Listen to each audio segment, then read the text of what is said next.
Nah, what's next ke depannya tuh apa ya? Yang akan berpotensi ke depan apa?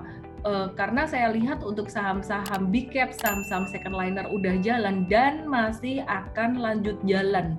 Jadi masih akan lanjut jalan, maka saham-saham third liner pilihan ketiga ini juga akan mulai naik. Nah, gimana caranya kalau buat saham third liner ini buat trading aja? Ada yang boleh di trading, ada yang nggak boleh. Caranya gimana? Ntar saya kasih tahu.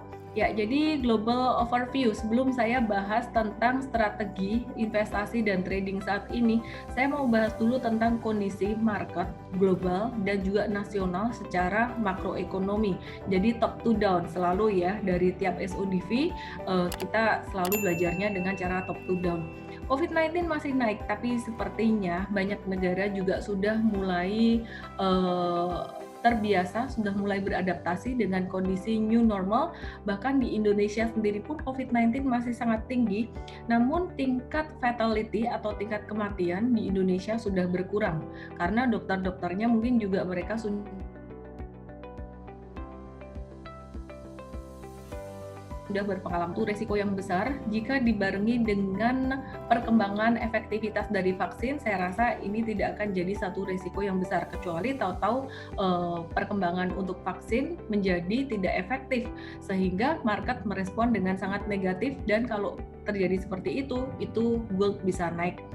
Sementara ini perkembangan vaksin masih oke, sehingga gold bisa agak-agak turun, saham lanjut naik ya. Bagaimana dengan stimulus yang akan diberikan oleh Joe Biden? Joe Biden dilantik Januari.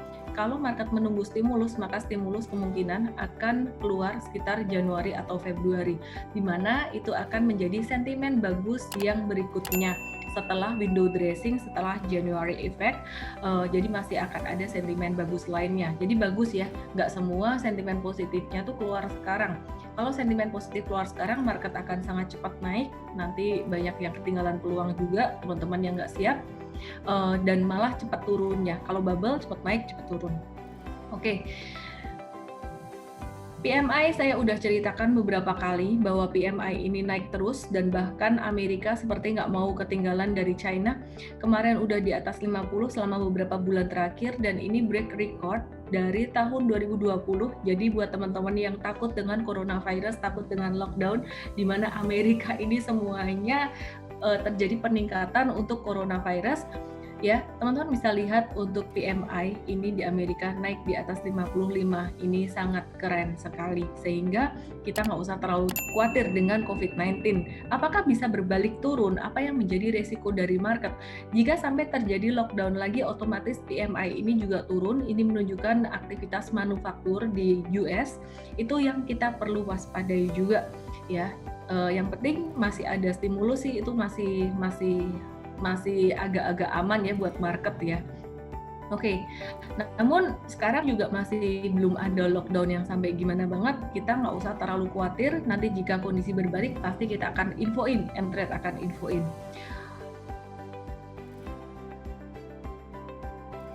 Nah, ini tadi PMI manufaktur, ini PMI untuk industri jasa, ini juga udah naik. Oke, ini update untuk vaksin. Vaksin ini efektivitasnya sudah mulai bagus, baik Moderna, Pfizer maupun Gamaleya atau Sputnik. Ini kalau nggak salah, ya dari Amerika ya.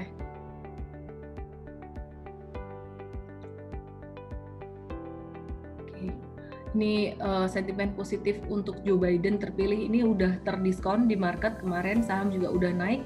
Di Indonesia COVID-19 juga masih lumayan tinggi. Kalau bicara tentang Indonesia sih sebenarnya ini bicara tentang ekonomi RI terbaik kedua setelah China. Sebenarnya ini tergantung datanya ya, dilihat dari mananya sebenarnya. Kalau dilihat cuman dari satu sisi ini aja, untuk growth dari GDP tahunan ini memang mungkin lebih baik daripada, sedikit lebih baik daripada negara-negara lain ya, nomor 2 setelah China. Tapi kalau kita perhatikan secara pertumbuhan sel, secara banyak hal, dari banyak faktor, itu Indonesia masih masih kalah dengan beberapa negara di Asia Tenggara, salah satunya dengan Vietnam dan tentunya India. PMI India jauh lebih tinggi daripada Indonesia. Jadi sebenarnya ngelihat data tuh nggak bisa cuma dari satu aja ini.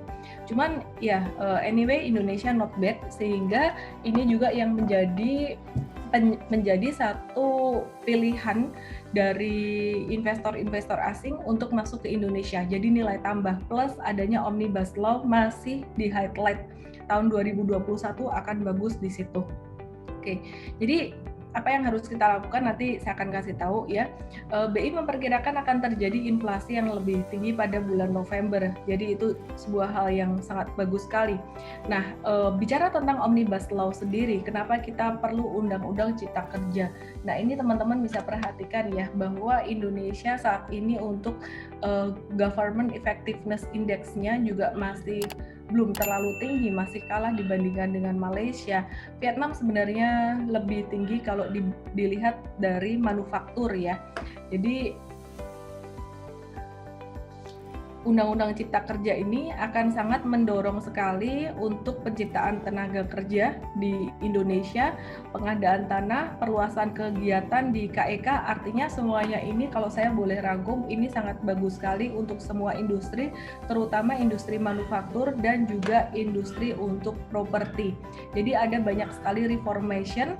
Sekarang kita kalau mau lihat untuk Undang-Undang Cipta Kerja, fokusnya adalah saham-saham blue chip dan saham-saham second liner. Sedangkan kalau saham-saham third linernya ini sangat-sangat seasonal, sangat cyclical banget buat trading aja gitu. Nah, apa yang harus dilakukan saat ini? Banyak yang bingung, ada yang udah punya saham untuk investasi, ada yang belum. Terutama itu pertanyaan terbesarnya, terutama yang masih punya modal untuk investasi. Kalau yang sudah punya untuk investasi, yang udah tadi saya baca di chat juga banyak yang udah punya kayak 90-100%, saya sih udah full juga, itu tinggal ngehold aja. Palingan kalau ada sisa uang kayak 10-20% dari total modal itu buat trading ya. Oke, jadi saya review dikit untuk IHSG dari bulan Maret kemarin udah naik saya salah gambar. Ini sampai ke sini, ini udah naik 47%. Dan kalau dari bulan September, dari bottom September dan Oktober, di mana kemarin kita sangat agresif masuk, itu udah naik 20%. Saya ngelihat sendiri untuk pertambahan jumlah SID baru. SID baru itu artinya orang mau investasi saham yang baru. Di September kemarin tuh sangat sepi sekali. Ini menunjukkan bahwa psikologi market di September Oktober itu sangat pesimis. Meskipun saya ada bilang untuk ayo beli buat investasi. Kalau bukan di EM Trade, orang-orang nggak akan yakin karena mereka dengar live cuma sekali, dengar TikTok cuma sekali, dan seringkali di debat market lagi mau Indonesia lagi mau resesi kok malah masuk. Harusnya yang benar ya masuk ketika belum pulih. Karena apa? Karena pasar saham itu bersifat forward looking, bersifat prediktif ya.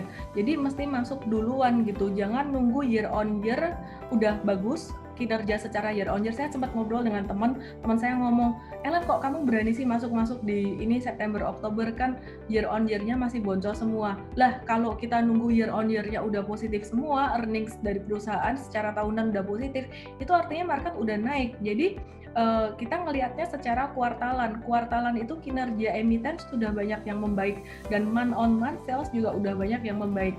Jadi waktu itu September meskipun yang super trader yang trading waktu itu banyak kena cut loss, karena kenapa waktu itu kita banyakin super trader, di Agustus tuh market udah uptrend. Ini kalau teman-teman yang bisa ngerti baca chart, yang udah member lama mungkin ya, ini di sini sebenarnya pas di support gitu, jadi pas di uptrend gitu. Dan waktu itu breakdown trend, yang trading banyak kena cut loss itu, tapi kita switch ke investing semuanya karena momen buat investing. Jadi waktu itu sifatnya forward looking, sampai sekarang pun masih forward looking. Dan dari September sampai saat ini udah naik sekitaran 20%. Sampai sekarang ya, ini aku turunin dikit. Ya, ini udah naik 20%. Target IHSG di akhir tahun perkiraan saya di angka berapa? Perkiraan saya IHSG di akhir tahun itu sekitaran angka 6.000. Ini untuk angka pesimisnya. Sedangkan untuk angka optimisnya bisa sampai angka 6.300 jika ini rally-nya kencang banget. Di mana dalam sebulan aja IHSG kemarin udah naik sekitaran 9% dalam November ini. Saya akan buka chartnya biar lebih kelihatan. November ya, dari bottom di bulan November kemarin sampai sekarang nih IHSG udah naik 13%. Kalau misalkan 13% naik lagi dengan speed yang sama, maka akhir tahun IHSG bisa mencapai angka 6.300. Nah, otomatis kalau sampai IHSG bisa naik kencang, yang naik duluan apa? Pastinya blue chip dong, karena blue chip yang mendorong IHSG naik. Yaitu beberapa di antaranya adalah BCA, BRI, BMRI, BBNI, ICBP, dan juga yang lelet banget Unilever. Aku juga memperkirakan Unilever bakalan gerak di Desember ini ya, selalu ada gilirannya. Dan Unilever itu bukan saham jelek, bukan perusahaan jelek, perusahaan bagus. Pasti dia belum jalan, pasti dia juga akan diambil juga sama Big Fund.